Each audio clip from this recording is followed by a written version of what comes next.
in a basement with sheets, so no one would see the washer and dryer that was behind us. Okay, I was in that basement. yes, you. So everything starts out in a place, and I'm going to paraphrase this, and please excuse me, I can't find the author at the moment, but it's luck is when success meets preparation. Okay, so those two type of things, and what we talk about as often is synergy on this show. When 1 + 1 = 3, when you get together with someone, and the product is greater than the parts. Hmm. Yeah, I also think it has to do with being willing to ride it out in the tough times as well too. A lot of people will start a podcast, or they'll start a blog, or they'll do anything on their own, and if they don't see immediate success, then they'll run from it because they just, I don't know if they're bored, or they just don't take it seriously, or they just think that everything comes easily. Maybe they do think that you could just throw something out there and people will just come to it, when really that's not how it is. It's tireless work. I mentioned that original broadcast I did with online radio. One of the things that I did wrong is I prepared for myself to take phone calls. Well, no one knew about my show, so no one called. So I had this huge block of time laid out to respond and communicate with my audience, and it was an audience that didn't exist. So I had learned That's then great. that you have to prepare to receive no audience feedback. And if you get it, great.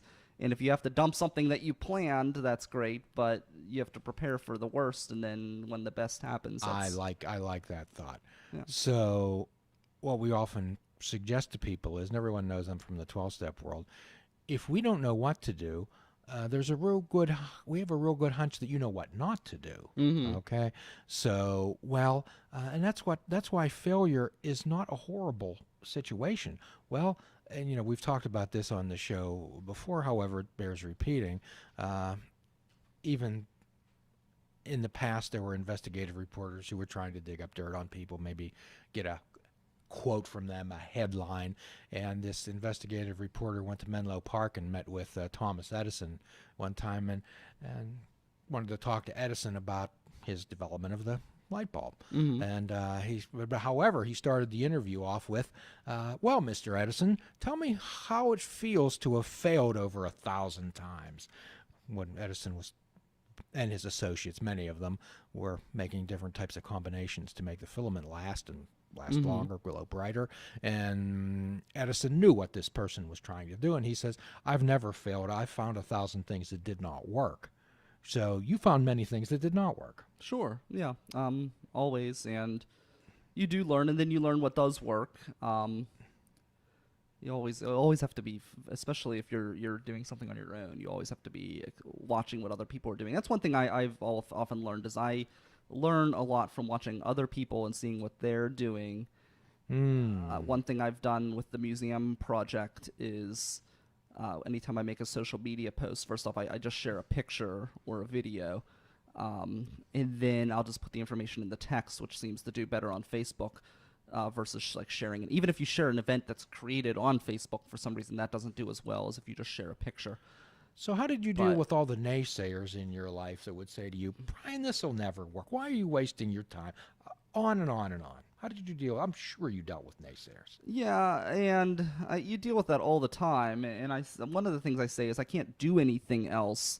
My job's not that fulfilling. I just do it to pay the bills, and I have to do something that is something I enjoy. And what's more interesting and what's more fulfilling to you as a person, so even if it does fail, for example, even if I don't think the museum project will fail, but even if it does, what's better, going out and exploring places and taking fascinating video and creating things that other people will enjoy, or sitting at home watching someone else's product on TV for 5 hours a night? I feel like that's kind of a waste of life versus going out and living in the world and creating the content. To me is a lot more Well, it just seems like there's always exciting. individuals out there who will critique your efforts and give you multiple reasons why it doesn't work and why it's going to fail. Mm, How did you deal with those? I just tell them they're wrong. I mean, I don't really argue with them. I mean, I guess I do argue with them because I tell them they're wrong, but I don't really I don't know, I never really cared what anyone else thought in that regard. I just, if I want to do it, I've always been that way. If I want to do something, I just do it. Okay. And even with simple things like trips, I had my sister wanted to go to. I was going to Cleveland, and she was going to go with me. And I guess like it's a situation, some sort of driving situation. She didn't have a vehicle or whatever, but she tried to change the plans on me the last minute, and I said, "See ya." And I went to Cleveland by myself. If I want to do something, I just do it. I had a friend who was going to Toronto with me, and he found out like 2 days before that his passport expired, and I said, "Well, have fun in North Huntington. I'm going to Canada." I just do it. If I and I know that's like completely different than the museum project, but that's just how I'm wired. If I want to do something, I'll just do it. It doesn't really matter what anyone says. It won't really deter me. If I want to do it, I do it, and fail or succeed. That's just how it goes. So what you're doing is you're building your own life. Mm-hmm. Okay. So quite often what we help people understand and maybe figure out on this show is that rather than think of ways that it can fail, we help people refocus and say, okay, let's think of ways that it can succeed. Mm-hmm. Yeah, I think that's a great way to look at anything. I always try to be positive, mindful of the negatives, but I try to focus on the positives, especially with other people. Now, everybody dwells on things. I'll dwell on negatives. If I go out and do there's a video of Bushy Run. It turns out it turned out pretty interesting, and it was really popular. I went to Bushy Run. They had their battle reenactment they do every year. It's over 250 years since the initial battle of Bushy Run, which, to give a little history lesson, because there's a lot of bad history being taught in our schools, unfortunately, on our local history, Bushy Run was not part of the 7 Years' War. It was part of Pontiac's War, which took place as a result of the 7 Years' War. But anyways, it's out in Harrison City, and it was a really important battle that broke the siege at Fort Pitt. And I went there, and I was supposed to live stream it, and it was just like one disaster after another. We get there. I tested the live stream equipment before we had left. It was working. I get there. It decided not to work. And then what else happened? Then the computer was dying, and I was angry for days.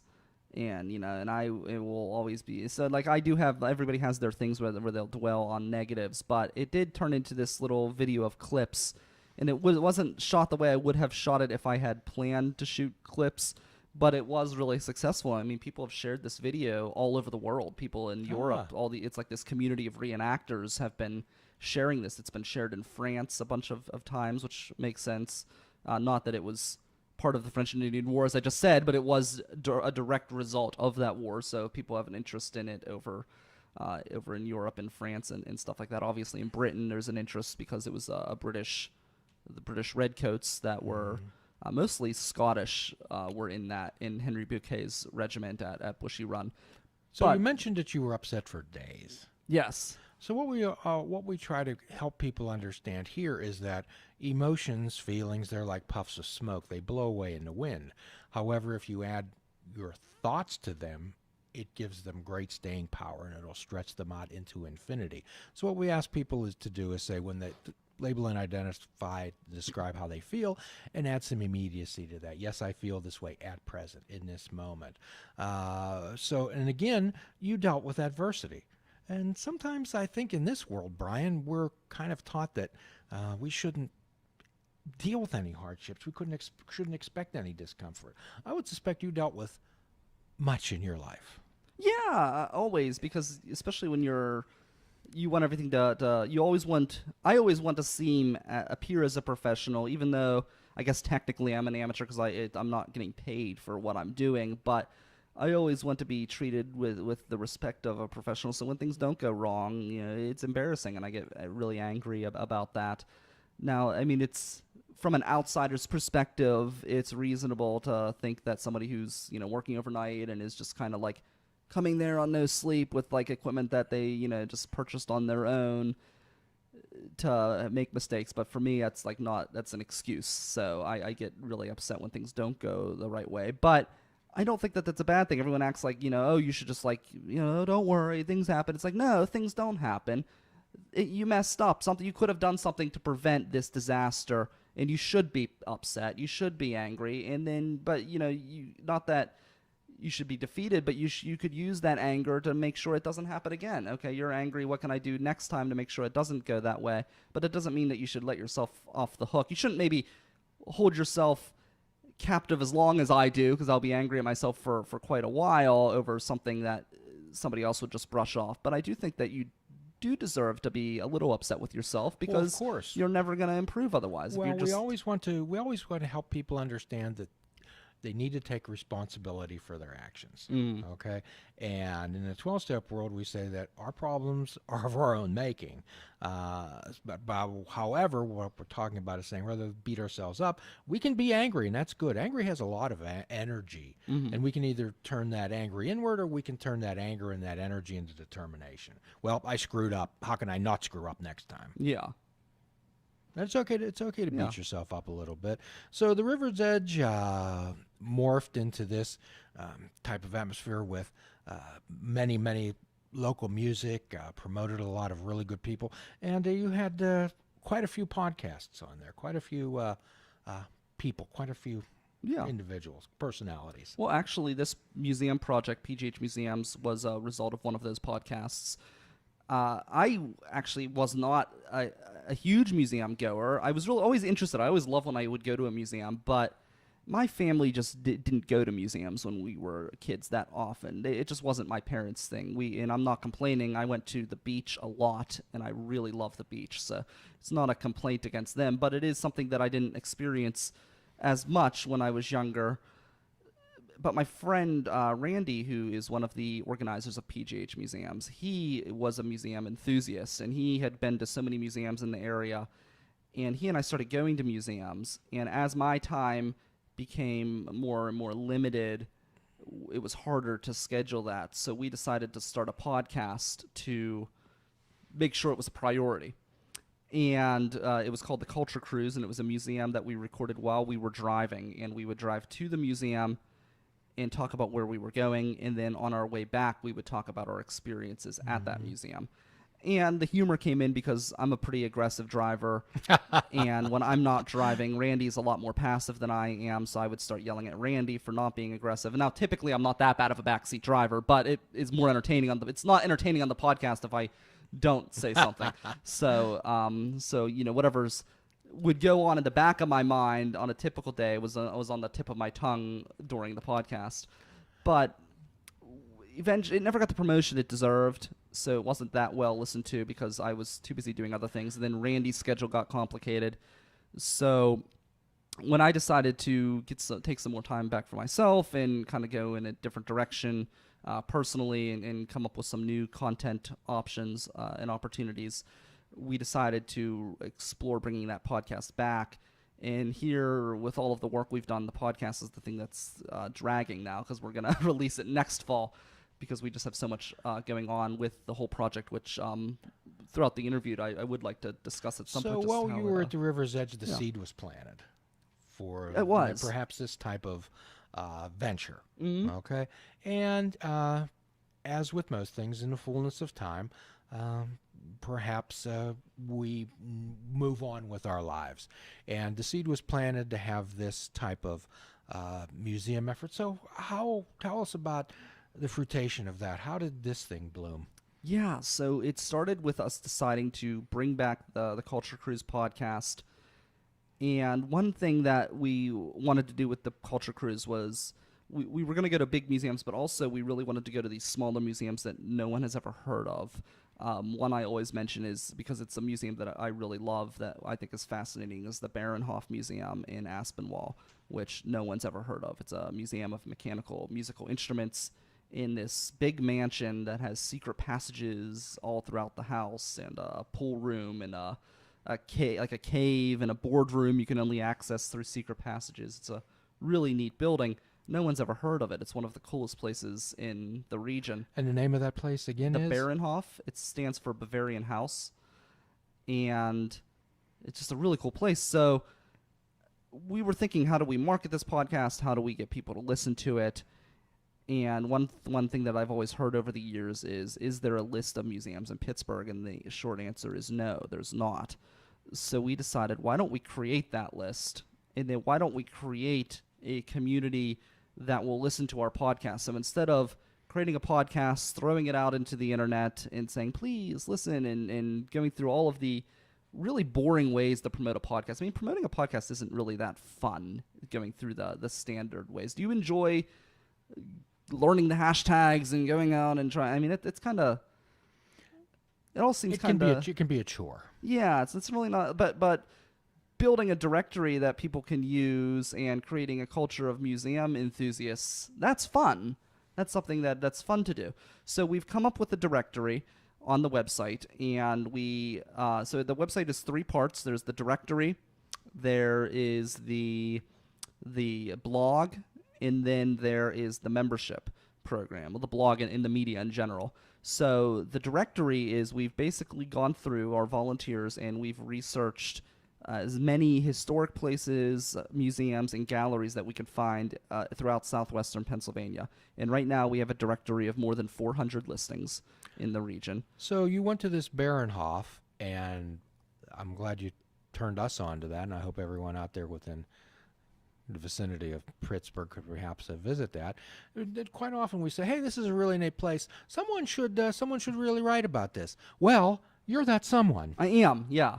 So we are going to be doing all sorts of content with this. So that's where the media side goes in. So we've got the directory, and it also has an interactive map, which is cool. So you can actually see where these places are on a map. But then we have the blog, and the blog, everything will come to the blog. And we'll have all different types of media on there. So we'll have actual blog posts that are original, but then we'll also be posting the press releases from all of these different museums. So any museum that decides to add us to their press listing, we'll actually post their press releases right on the website. So it'll be a one-stop location where people could see all of this information. So you had an idea, okay? And how did you do this step by step? How did that happen? People have a goal, but generally they want to get from the idea to the top of the pyramid. Okay? Yeah. So what we try to help people to do is say, okay, there's steps that we need to take. What were some of the steps that you took? The first thing I did is I hired Joseph Gardonis to build my logo, because I feel like no one will take you seriously without a good logo.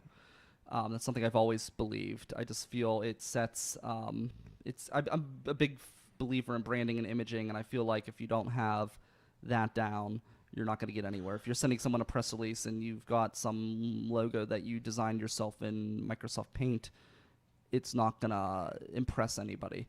So, and they're not going to take you seriously. So that was the first thing I did. And the second thing I thought to myself, I said, you know what, what kind of what good is a superhero without a sidekick? Right? So I thought, who can I get to build my website? I thought, well, who better than Sidekick Media Services? And they really were the sidekick to my superhero project in building the website for pghmuseums.org. So they've done all of the work with that. Missy. Sidekick. Could you say a little bit more about Sidekick? Yeah, Sidekick Media Services. They do everything from live streaming, video, podcasting production. They do web design, social media outreach. They do a fantastic job. So, and they're affiliated with Sorgatron Media, which is where we are at right now. For those of you out there, this is a shameless plug. It is, yes. So, but seriously, I did hire them. That was the second thing I did, was hire them and get the ball rolling with that. And then I, kept reaching out to different people and bringing in volunteers who were interested in this project. And I was really, really happy one day when I had this message that came across my screen. And it was somebody who said, I'd really like to help with this museum project. I love what you're doing. And my name's Amanda Narcisi, and I run one of the biggest, best blogs in Pittsburgh. So that was awesome to get someone with her kind of qualifications and skills involved in the project. And we just have some really, really great people working on this project. And I think it'll show whenever we launch. Everything was, we wanted to send an image, like I said, branding. So with the website, I kind of let Missy run with it because I trust her judgment with Sidekick Media Services, but I kind of gave some direction where I was like, I wanted to I gave her the impossible task of saying, I want it to look really, really modern, but also old-fashioned. So she it looks really modern, but it uses certain color schemes and font text that it looks modern and fresh, but it also has this feel to it that you can tell it's for museums and things like that. So you had an idea, you took some action and effort, and understand that this needed a face. It needed something to represent it. Mm-hmm. Yeah, that and that was another thing I did is I grabbed all of the same social media handles because I think everything consistency and branding to me that matters almost as much as the content because your content could be fantastic, but if your website looks like it was designed by in GeoCities back in the 90s, then no one's gonna stick around to read the content or watch the videos. That's one of the reasons that logos are so important because it has to. The message that you have, I'm sure, has depth and weight, but we need to get somebody into the message. And the first thing that something that grabs your attention. Mm-hmm. Exactly, and I love the logo that Joe Gordonis put together. It is inspired by the Carnegie Museum of Natural History, but it is not specifically that building. But that building screams museum. And somebody said, "Oh, but museums are so diverse.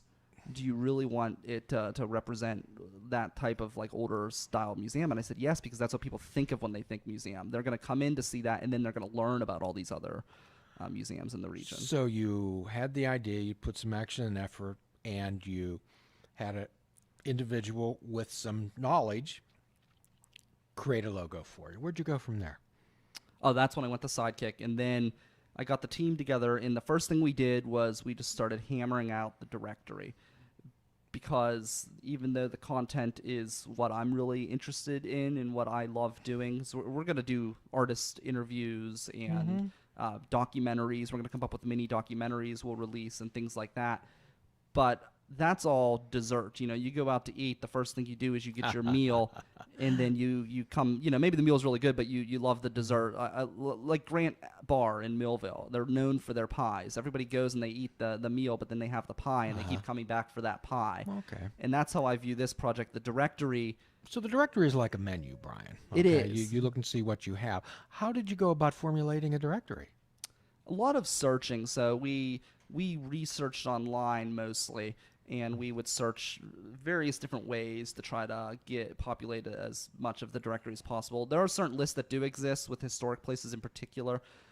There are a lot on the internet. You can find the listings for the National Historic Register, so that was one of the big things that we grabbed, but they're all for individual counties, so we're the only place where it's all easily accessible in one location for southwestern Pennsylvania. Okay, so we have an idea. We put some action and effort in it. We got a logo, which would be the face of the organization. Then we created a menu, a directory in places where you wanted people to be aware of. And then where do we go? Then it came to promotion. So we actually, one of the goals that I did, which is kind of backwards from maybe what I've done in the past, but I think it made sense for this project, is we really just pushed social media, and we would I love going and taking pictures of old buildings. So, and that is all part of PGH Museums, even though it's not a museum you're walking into.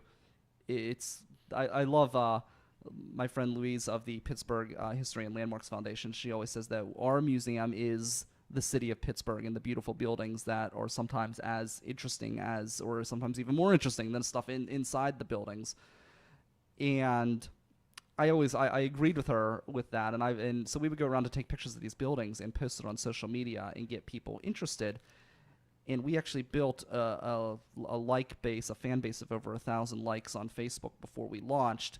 So basically, we were setting ourselves up so when we do launch on the 9th, we already had a group of people interested. So we built an audience. So you did some groundwork. Mm-hmm. Okay, great. Going out and taking these pictures, and there's so many different type of platforms for social media. What did you find most effective, Brian? Well, for me, it's Facebook, but that's because I understand how to do Facebook. I really, to be quite honest, I'm getting better at Instagram. Twitter, I'm still not good at. So I mostly focused on Facebook because that's where I knew I could get results. And Facebook makes it nice and easy because there are all of these groups on Facebook that are just people who love the city of Pittsburgh. So when you post old buildings in these groups, these people just love it. And I love the fact that they are enjoying the content. It's more fun to release stuff when people are into it and enjoying it than releasing it out into the Okay. internet and So people not hearing it. we're putting images out there that people would pique their interest, let's Yes. say. Okay. And once a person's interest is piqued, perhaps, and as you well know, when people's interest is piqued, that's the time for them to connect or with the particular site. As most people, with their interest would be piqued, then 15 minutes later, their interest is piqued by something else. Hmm.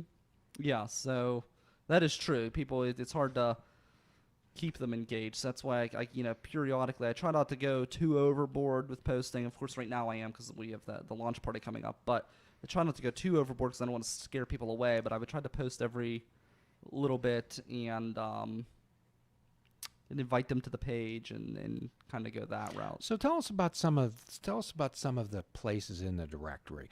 Is it what would qualify as a museum? What would qualify a facility, a place to be in the directory? It's pretty widespread. So public art spaces would be included.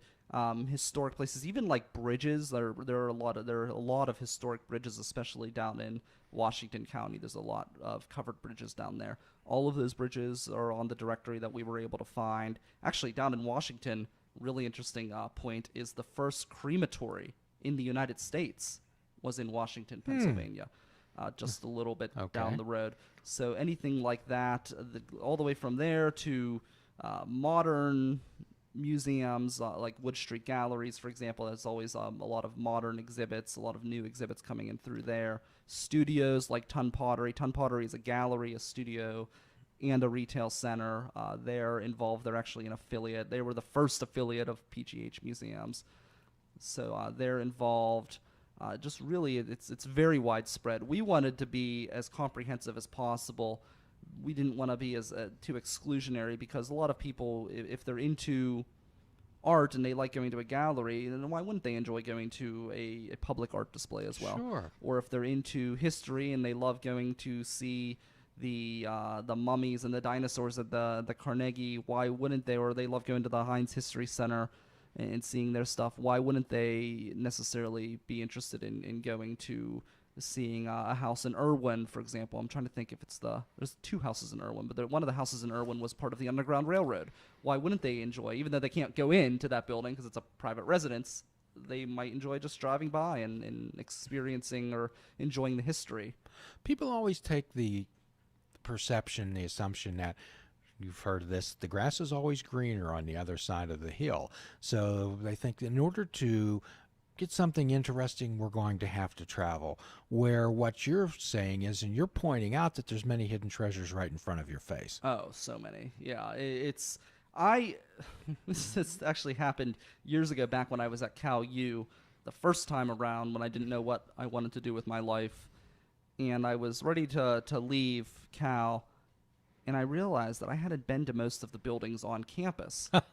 So my friends and I just started exploring the buildings on campus, and we would go through areas which maybe we weren't even allowed to walk through, but if there wasn't a sign that expressly said "Do not enter," we went there. Mm-hmm. We went backstage into some of the theaters. We walked around, went into the old buildings, Old Main, really explored every inch of that campus. And then we took the show on the road, and we started driving to college campuses all across southwestern Pennsylvania, and nobody questioned us because we looked like students. We were young enough, so we would just go through these campuses and explore all of these buildings. We went up to Indiana, St. Vincent, all over, all these different campuses. And then from that point on, I decided that I'm just going to live life like a tourist and just do everything. Could you say that statement again? Live life like a tourist. Ah. Yeah, and just enjoy everything. And I do go and travel, but I also am always doing stuff here. People are always like, oh, you're always doing something. You're always doing something. And I'm like, I get depressed if I sit at home and don't do anything. I got to get up and enjoy and live in the world. Live life like a tourist. Yeah. Oh, that's going to stick with me. It's something I've tried to live by ever since that day, and I have seen so much and I've done so much, and I haven't really traveled that much. This is the first year of my life that I've traveled on vacations before, but this is the first time where I've traveled a lot in one year. I went to Cleveland, I went up to Toronto, Went to Fort Erie, which is also up in Canada. Went out just to Johnstown, but I saw some really cool stuff there. I hadn't really been downtown there a lot. Gettysburg, Tampa, Mexico. I've been all over this year. I guess you have. But yeah, all this year. But before that, I haven't really gone anywhere except for a vacation here or there, and it was like the standard go to the beach vacation. So, but in between all of that time before this year, I've still done a ton of stuff just here in the region. Could you let us know where the Pittsburgh Museums sits right now? Where is it at right now in its completion? Is it what? Tell us about it. Sure. The website is it's the framework is all there. It's just updating the press releases, making it all of those into the listing, finishing up the map and the directory and some things like that. So that's going to be happening in the next week before we launch. Just editing all of that stuff. Just an edit for the final podcast for context. This will start launching the Tuesday after your launch. Oh, okay. So you can talk the context for when it posts. Oh, okay. Cool. So we're live now, but the official will go up after. I see. So perhaps we can make a As little. long as you just put as of this recording, Perhaps we can make one of those Yeah. one of those little things like you and I do, and we can just put it out on Twitter or whatever that's about this event. No, absolutely. Okay. Absolutely. So, I mean, you can say the same thing. Just say Yeah. as of this recording, we're at this point. Yeah. So as of this recording, we're finishing the final touches on the website, so that'll all be up and available for your audience whenever this podcast comes out. But we have that. I'll use the past tense. We were working on the membership program, just getting the cards together, which actually I have a Jim Ellermeyer PGH Museums member card, which expires December 31st, 2020. So that'll get you a discount at several museums.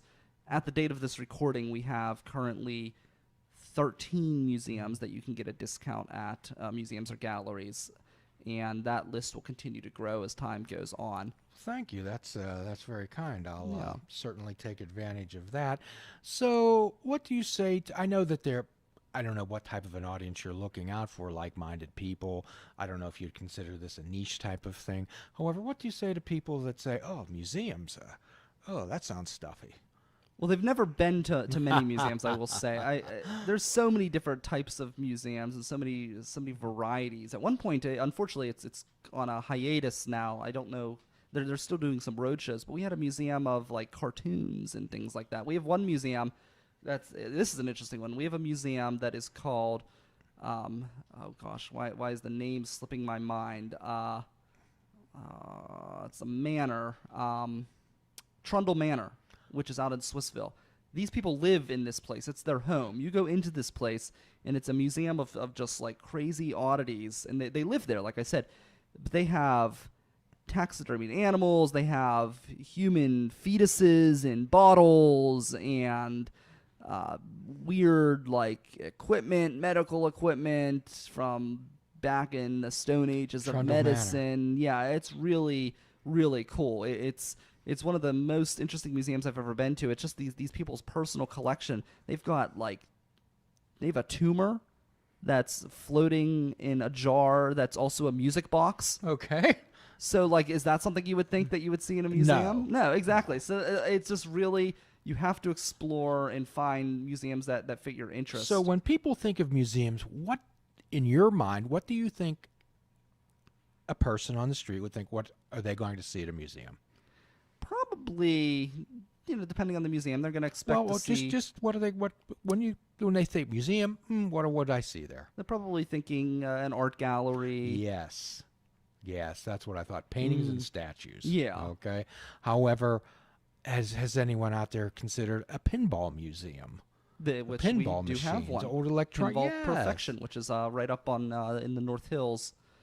Right in Pittsburgh, they have hundreds of pinball machines right there that you can play. They also have the Replay FX. I know they have a spot Yes. that's out in the west part of town, out near Carnegie, but I don't know if they're open all year round. I know Pinball Perfection is. They're open. You can walk in there any time of the year and explore the museum. So for people who perhaps may not have an interest in paintings, that type of art, perhaps they would certainly have an interest in old pinball machines Exactly. or old electronics or or fishing gear, the Museum of Fishing. We have we have so a many things. smallpox museum because the smallpox vaccine was created here in Pittsburgh, so that exists on the University of Pittsburgh's campus.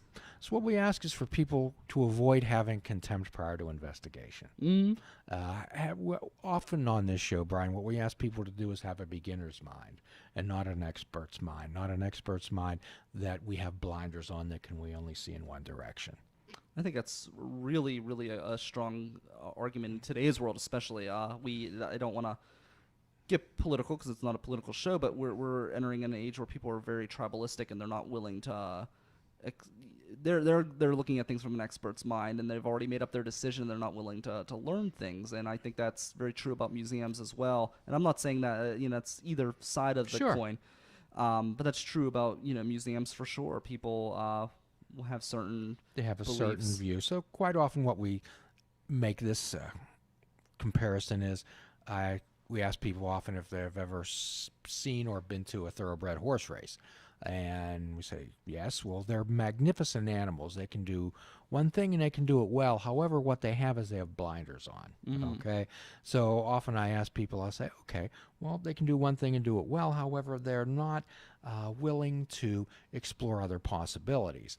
And then I asked them, I said, have you ever been around a 3 or 4-year-old child and have them take them somewhere? They're full of wonder and joy. And they have much curiosity. And that's what we call a beginner's mind. So what we're going to ask people out there to do when you hear the term museum, we'd like you to have a beginner's mind and explore possibilities rather than certainties. And that's one of our objectives too with this project is we're trying to. So with the media, with the website, it's a very modern looking website. It's easy to use. And we're coming up with high-quality video for the interviews and those mini documentaries I told you about, and we're going to have a podcast, all very modern things, right, to talk about a lot of, not that all of the museums are old, some of them are newer. Baronhof actually isn't that old. It looks old when you get there, but it's actually relatively young compared to a lot of the stuff in Pittsburgh. But museums have this older mindset, so if we're presenting it in a fresh in modern way, our hope is that people will then see it through that beginner's mind because they're saying, oh, this is really interesting and neat, and then they'll learn about these places because it's reaching them in a modern, fresh way. So for our listeners out there saying, hey, this is really neat, how do I reach this site? pghmuseums.org. pghmuseums.org. Okay. And the Instagram is? At PGH Museums. At PGH Museums. And is on the website, is there a way for people to contact the site? There will be once we launch on the 9th. Okay. So once we launch on the 9th, you can actually add your own museum on the website. So we have put a lot of time into developing this directory, and I know that we have not gotten all of the museums, galleries, and historic places in southwestern Pennsylvania. So we want people to really become part of our community and take ownership of PGH museums themselves. So if they know of a museum that they love that we don't have, they can request that we add it to the directory and help us in building the website. So it's your website as well. It's yours to find the information, but it's also your community website to help grow and. Well, our platform will certainly provide a link, and perhaps we can have some links to some videos, some documentaries, perhaps that people may find interesting that would highlight your show.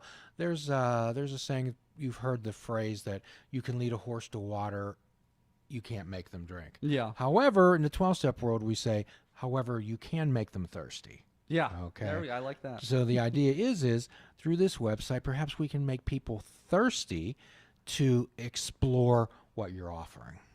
I love it. Yeah, I love it. I think that would be great. Okay.